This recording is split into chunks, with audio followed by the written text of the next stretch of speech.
আচ্ছা, আমরা মেয়েরা এমন কেন? যখন আমাদের কোনো কিছু পছন্দ হয় বা হাসব্যান্ড যখন মার্কেটে নিয়ে যায় তখন যদি জিজ্ঞেস করে এটা নিবা ওইটা নিবা কী খাবা, তখন কিছুই নিতে ইচ্ছা করে না, তখন কিছুই খেতে ইচ্ছা করে না। আবার যখন না নিয়ে যায় তখন কত কথা শুনাই, কত কিছু দরকার মনে হয়, কিন্তু মার্কেটে গেলে কিছুই লাগবে না।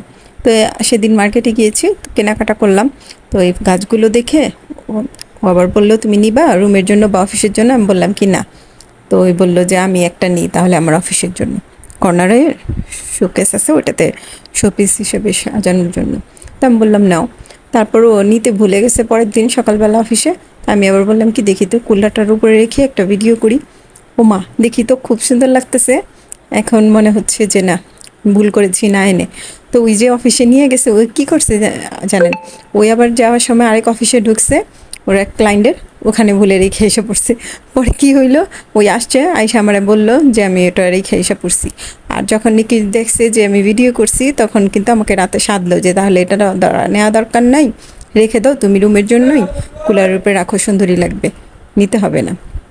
তখন আমি ডাকলাম না, আমি বললাম না তুমি এটা আনছো তুমি নিয়ে যাও, আমাকে আবার গেলে তখন কিনে দিও, আমি তখন নতুনটা আরেকটা এনে নিব।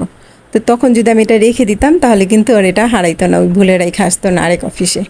তো এখন তার এই সামান্য ছোট্ট একটা ফুল ওই অফিসে থেকে আবার নিয়ে আসবো। ওই উনি বস নাকি আবার এই ওনার টেবিলে সাজায় রাখছে। তো এখন চিন্তা করলো যে থাক দরকার নেই, আমি আবার দুইজনেই দুইটা কিনে নেব। সবাই ভালো থাকবেন, আল্লাহ হাফেজ।